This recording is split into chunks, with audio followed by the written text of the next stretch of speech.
ሲል ወደ ፖለቲካው ትንተናችን እንምጣና እንደው የሀገራችን ፖለቲካ ወደ ኋላ አካባቢ እንደው በትንሹ እንመለከተዋለን። በቅድሚያ ግን በተለይ የአሊ ሀማናይ የቀብር ሽኝት ላይ የሚደረጉት የሚታዩ ክስተቶች እንደው ይህን ያህል ብዛት ያለው ህዝብ መጥቶ የቀብር ስነ ስርዓቱ ላይ ሲያለቅሱ ሲያነቡ ሽማግሌ ወጣቱ ታያቸዋለ፣ ሲያዝኑ ታያቸዋለ። እንዴ ምንድነው ይሄን ያህል ተወዳጅነት ያላቸው መሪ ነበሩ ማለት ነው? ይሄን መሰል ጥያቄ እውነቴን ነው የምልህ አይቼው በተለያዩ የዜና ጣቢያዎችም እየተጠየቀ ነው በሀገራችን ሆነ በውጭ ሀገር። ይህ ሲታይ ምን ያህል ድጋፍ አላቸው፣ አሁኑ መንግስት ድጋፍ አለው፣ የአሁኑ መንግስት ጠንካራ ነው የሚሉ አመለካከቶች ማለት ነው ኢራን የሚሉ አመለካከቶች እየተሰሙ ነው። በአንድ በኩል ስትመለከተው እንግዲህ ኢራን ከ90 ሚሊዮን ህዝብ በላይ የሚኖርባት ሀገር ከዛ ውስጥ ምን ያህል ነው በዚህ ቀብር ስነ ስርዓት ላይ አሁን እንደምናሳተፈው 2 ሚሊዮን 3 ሚሊዮን። ይህ ማለት ኢራን ህዝቡ ይደግፋቸዋል ማለት ነው። በአጠቃላይ ሁኔታ ስንመለከት እንደሚባለው ከሆነ አይቸው የኢራን ህዝብ በሶስት የተከፈለ ነው። ከ130ው እጅ ሃይማኖት አክራሪ ነው፣ ካለው መንግስት የሚጠቀም ነው። ስለዚህ ያለውን መንግስት አሁን እንደምናየው አክርሮ ይደግፋል። ከ130 እጅ ሆኖ ደግሞ የአሁኑን መንግስት በከባድ ሁኔታ ነው የሚቃወመው። ባለፈውም ጊዜ በተደረገው ሰላማዊ ሰልፍ 50,000 ሰዎችን መስዋዕት አድርጓል። የተቀረው 30 እና 40% እንግዲህ የተቀረው 30 እና 40% መሀል ሰፋሪ ነው። ሃይማኖቱንም ይፈልጋል ሳይቀር፣ ዘመናዊነትንም ይፈልጋል ሳይቀር። በሚደረጉት ትንቅንቆች እስካሁን ድረስ መሀል ሰፋሪ ሆኖ ነው የቆየው። የብዙዎች ሀሳብ የነበረው ይህ መሀል ሰፋሪ 40% ወይም 30% ከተቃዋሚዎች ጎን ይቆማል የሚል አስተሳሰብ ነበረው። እስካሁን ድረስ ግን ከተቃዋሚዎች ጎን አልቆመም፣ መሀል እንደሰፈረ ነው።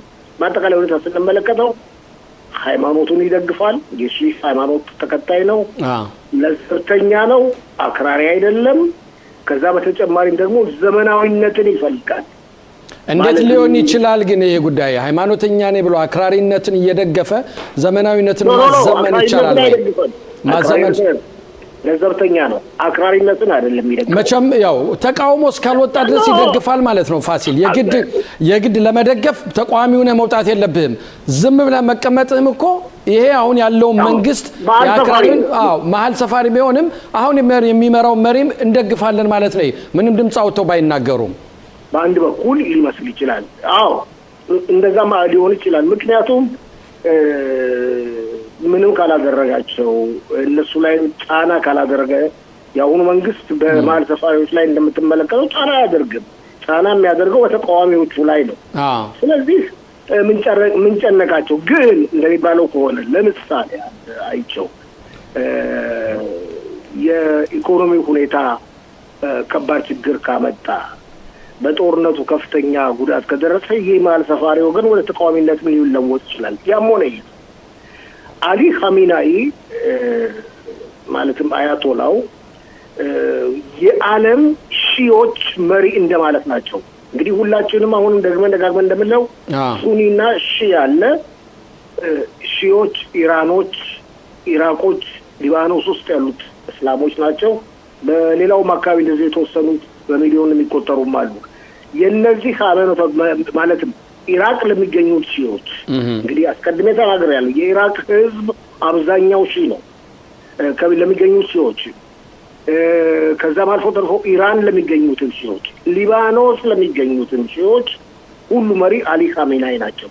ስለዚህ በዚህ ምክንያት ነው የተወራቸው ስነስርዓት የሚመስለው። እንግዲህ ሁላችን እንደምናስታውሰው ምን ያህል ጊዜ እንደቆየ ቀብሩ ስነስርዓት ከመፈጸሙ በፊት መዘንጋት የለብንም። አሁን ደግሞ ይህን ስንመለከት አይቸው እንግዲህ አንዳንዶች ለምሳሌ እስራኤል ምንም ያህል ድል የተቀዳጀችበት ሁኔታ አይታይም፣ መጨረሻው ግብ ላይ እስካልደረሰች የሚሉ አሉ። እስቲ ልብ በል አሁን የሐማስ መሪዎች የወታደራዊ ክንፍም የፖለቲካውም የሲንዋንም ከዛም አልፎ ተርፎ እስማኤል ሀኒያ የሂዝበላ መሪና ጀነራሎች ዳሳራላን ጨምሮ አያቶላ ኻሜኔይ የኢራን ዋናውን የእባብ ራስ ትናንትና ብየዋለሁ እስራኤል ገላለች። ስለዚህ አሁን መካከለኛው ምስራቅና እነዚህ ሰዎች የነበሩበት መካከለኛው ምስራቅ የተለያየ ነው ማለት ይቻላል። ይሄን ነገር አሁን ፋሲል በእውነት መጀመሪያ አካባቢ ልክ እነሱ እንደሞቱትም ፈጣን ለውጥ ይታያል ተብሎ የሚጠበቅበት ነበር።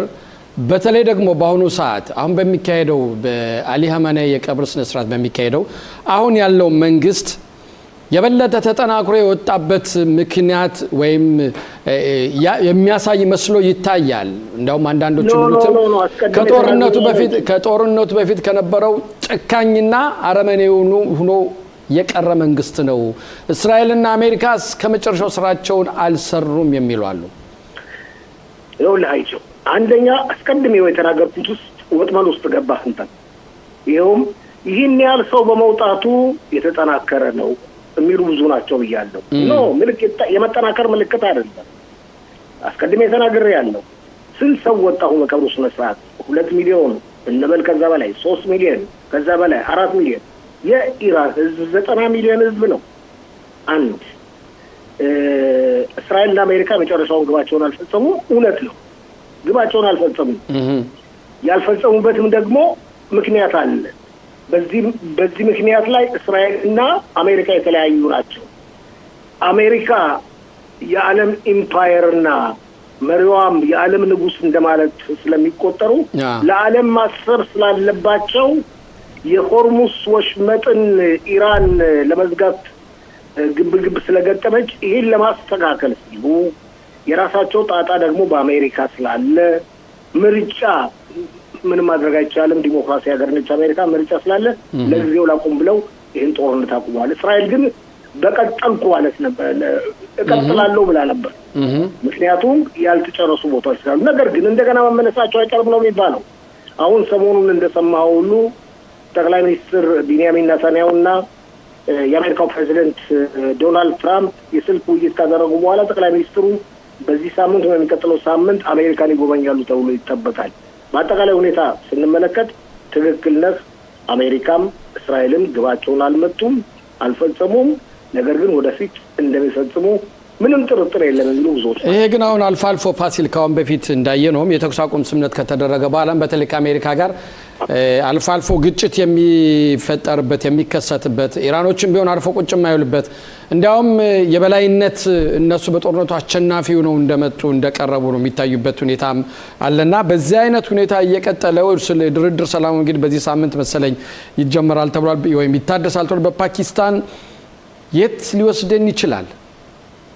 አንደኛ ድርድሩ በሚቀጥለው ሳምንት ነው የሚታደሰው።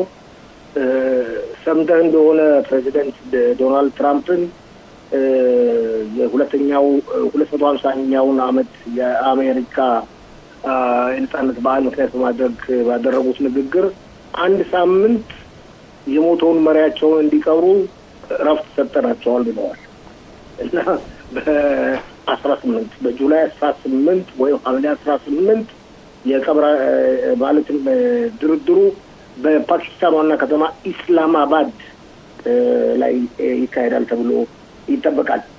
መጨረሻው አይታወቅም። ይህ ድርድር በከፍተኛ ሁኔታ ያተኮረው በሁለት ነጥቦች ነው። ለጊዜው የኒውክሌር የጦር መሳሪያ ማመንጫ ጣቢያዎች ብዙ ያ ላይ ብዙ ትኩረት እንደማይሰጡ ነው። ዋናው ትኩረት የሚሰጡበት በተለይ ኢራኖች ማዕቀብ ከተጣለባቸው ገንዘብ እንዲለቀቅ ነው ዋናው የሚፈልጉት በአሁኑ ሰዓት እነሱ። ትክክል የተያዘባቸው ገንዘብ እንዲለቀቅ ነው የሚጠይቁት። እስካሁን ድረስ እንደሚባለው ከሆነ ለመሸጥ ከመፈቀዱ በስተቀር ማለት ነዳጅ እንዲሸጡ ከመፈቀዱ በስተቀር የታገደባቸው ገንዘብ አልተለቀቀላቸውም። ጠብቀው የነበረው ከ2 ሳምንት ከ3 ሳምንት ከ4 ሳምንት በፊት ይለቀቃሉ ነው ነበር። በዚህ ላይ ነው ትኩረት የሚያደርጉት። አሜሪካኖች እንደሚሉት ከሆነ ኢራን ለሰላም የምታደርገውን ጥረት በተግባር ካላሳየች በድርድሩ ይህ ገንዘብም እንደማይለቀቅ አሜሪካ ደጋግማ እያስታወቀች ነው። እርግጥ ድርድሩ በዚህ ላይ ትኩረት ይደረግበታል። ይህ ጉዳይ አጨቃጫቂ እንደሚሆን ጥርጥር የለውም። አሜሪካ በተቻለ መጠን ድርድሩን ለመሳብ ለመጎተት ሀሳብ እንዳላት የተለያዩ የዜና ምንጮች እየጠቆሙ ነው። በአንጻሩ ደግሞ ኢራን ይህንን ብታቅም ኢራን ገብቷታል የአሜሪካ ታክቲክና ስትራቴጂ ብታቅም በተቻለ መጠን በጊዜው የታገደባትን ገንዘብ ሁሉ ለመሰብሰብና ራሷን ለማጠናከር ትፈልጋለች የሚል ግምት ነው ያለው። እንግዲህ ሁሉንም ቆይተን የምናየው ጉዳይ ነው። እስኪ ወደ ጠቅላይ ሚኒስትር ቤንያሚን ኔታንያሁ በአሜሪካ ላይ የሚያደርጉት ጉብኝት እንምጣና አንዳንዴ አሁንም ፕሬዚዳንት ትራምፕ የሚናገሩት ነገር ትንሽ ለሰሚ የማይጥም ነገር ይናገራሉ። በተለይ ጠቅላይ ሚኒስትሩ ዙሪያ የተናገሩትም ብዙም አስደሳችም አይደለም። ምክንያቱም በተለይ አዎ ቢቢ እንገናኝ ስላለኝ ስለጠየቀኝ ሰሞኑን እንድንገናኝ ቀጠሮ ይዘናል። ማን ነው ይሄ ምንድነው ኃላፊው ማን አለቃ ማን እንደሆነ ሁሉም ያውቃል ብሎ የተናገሩበት ነገር አለና እንደው ይህችን አባባል አንተ እንዴት አየሃት? እስኪ መጀመሪያ አንተን ልስማ። ሰውየው ጤነኛ ናቸው ነው በለን። ምንም በእውነት ማን እንዲሰማቸው ነው ይህንን ቃል የሚሰነዝሩት? በቅርቡ ቱርክ ይሄዳሉ። የኔቶ ቃል ኪዳን ድርጅት ስብሰባ ስላለ ጠላታችን አርዷን እንዲሰማቸው ነው? አርዷንን ለማቅረብ ጥረት እያደረጉ ነው ወይስ ሌላ ታክቲክ አላቸው? እግዚአብሔር ነው የሚያውቀው። ወይም በዚህ አስመስለው ለሌላም መልእክት መስጠት ወይም ማስተላለፍ እየፈለጉ እንደሆነ ሊሆንም ይችላል። በተለይ በዙሪያቸው ያሉት በሀገራቸው ውስጥ እሳቸውን በዚህ ጦርነት ዙሪያ የሚተቿቸው ብዙ አሉ። ሌሎች ሀገራቶች አሉ፣ የተለያዩ ሀገራት መሪዎች አሉ። ለነሱ ጻፋቸውን ለማስያዝ ያህል እንደሆነ የተጠቀሙበት ሊሆን ይችላል። እንደሚባለው ከሆነ አሁንም የሚባለው አንደኛ ጠቅላይ ሚኒስትሩ ይህንን በማስመልከት ምንም አይነት አስተያየት አይሰጡም። እንደሚባለው ከሆነ በሁለቱ መካከል ያለው ግንኙነት በጣም የጠነከረ ነው። ይህ አንዳንድ ጊዜ የሚወረወሩት ቃላቶች ለይስሙላ ተብለው አንተ እንዳልከው ለይስሙላ ተብለው የሚወረወሩ ቃላቶች ናቸው የሚል አመለካከት አለ። ሁላችንም እንደምናውቀው በፕሬዚደንት ዶናልድ ትራምፕ ዙሪያ ካሉት አብዛኛዎቹ ጠቅላይ ሚኒስትር ቤንያሚን ኔታንያሁ ደጋፊ ናቸው። ጠቅላይ ሚኒስትር ለብዙ ዓመት የሚተዋወቁ ናቸው። ባለፈው ጊዜ ለአንተ ይሁን ለሌላ ዜና ጣቢያችን ማስታወቂያችን ያልኩት ነገር አለ። ለምሳሌ ጀራርድ ኩሽነርን ብትወስድ የጠቅላይ ሚኒስትር ማለት የፕሬዚደንቱ የመጀመሪያ ልጅ ባል ይሁዲ ነው። ልጁም በዚህ ምክንያት ወደ ይሁዲነት ኮንቨርት ሆናለች እና በእውነት አባቱን የመሳሰለውን በጣም የሚጠብቁ ናቸው፣ የማይንቀሳቀሱ ናቸው፣ በጣም እምነት ያላቸው ናቸው። ምንም እንኳን ሞደርን ቢሆኑም በልጅነቱ ጀምሮ ጠቅላይ ሚኒስትሩን የሚያውቀው። ጠቅላይ ሚኒስትር ከእስራኤል ወደ ኒውዮርክ በሚሄዱበት ጊዜ የሚያርፉት ጀራርድ ቤት ነበር።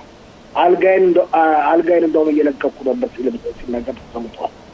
ስለዚህ እንደዚህ አይነት እውቀት ካለ ሩቢዮ እንደሚታወቀው ረጅም ጊዜ ጠቅላይ ሚኒስትሩ ደጋፊ ናቸው፣ ውጭ ጉዳይ ሚኒስትሩ፣ ሌሎችም የሪፐብሊካን ፓርቲ መሪዎች።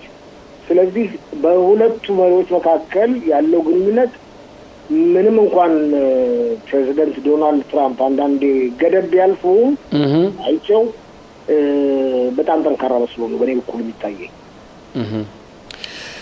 እሺ ወደ ኻሜኔይ ቀብር ስነ ስርዓት እንሂድና ፋሲል ምናልባት አሁን የቀብር ስነ ስርዓቱን እንደዚህ ለሁለት ቀን ለሶስት ቀን ያህል በማራዘም ያደረጉበት ምክንያት ምንድነው? ይሄ ፖለቲካ ፍጆት ለመግዛት ነው ወይስ ለማሳሳት ነው? ምንድነው አላማቸው? ምንድነው? መልሰዋል። የፖለቲካ ፍጆት ለመስራት ይመስላል። መልሰዋል። ጠንካራ ነው ለማለት በአሁኑ ወቅት ሀገሪቱን የሚያስተዳድሩት ሁላችንም እንደምናውቀው ለይስሙላ ፕሬዚደንቱ ቢኖርም ለይስሙላ የፓርላማው ሊቀመንበር ቢኖርም ሀገሪቱን የሚያስተዳድሩት የብሔራዊ ጸጥታ ጥበቃ አዛዦች ናቸው። ለምሳሌ በቀብሩ ስነ ስርዓት ላይ የዚህ ብሔራዊ ጸጥታ ጥበቃ ተቋም ዋና አዛዥ ጀነራል መሐመድ ዋሂዲ ታይቷል። ከብዙ ጊዜ ወዲህ ለመጀመሪያ ጊዜ ታይቶ ይታወቅ ነበር። በቀብሩ ስነ ስርዓት ላይ ታይቷል። ህዝቡን ለመያዝ የሚጠቅሟቸውን አካላት ለመቆጣጠር አለው ለማለት እስከ መጨረሻው ድረስ እንፋለማለን ለማለት የተጠቀሙት የፖለቲካ ፍጆት ነው። ትክክል ነው። እሺ ፋሲል እንግዲህ ከሞላ ጎደል ሰጠን ማብራሪያ እጅግ በጣም እናመሰግናለን። ነገም በደንብ እንመለከተዋለን። ዞሮ ዞሮ ግን የሀገራችን ደህንነት አሁንም ቢሆን በሰው ሀገር እጅ መሆን የለባትም። ራስን በራስን የማስተዳደር ሁኔታ እስራኤል ራስን በራሷን እንደምታስተዳድር ሁኔታ በሁሉም ዘርፍ ራሷን የምትችልበት መንገድም ሊፈጠር የሚችል ወይም የግድ የሚልበት ሁኔታ ማለት ፋሲል እናመሰግናለን። ትክክል። ከዚህ በተጨማሪ መጠቆም ፈልገው እስራኤል ምን ጊዜ ራሷን እያስተዳደረች ነው። ከዚህ በተጨማሪም ደግሞ እስራኤል የበፊቷ እስራኤል አይደለችም። አሁን እስራኤል በማጥቃት ላይ የተመሰረተ ስትራቴጂክ ያላት ሀገር ነች። እስራኤል የመካከለኛው ምስራቅ ሀያል ሀገር ነች። በዚህ አጠቃላለሁ። እውነት ነው። አመሰግናለሁ ፋሲል። አመሰግናለሁ።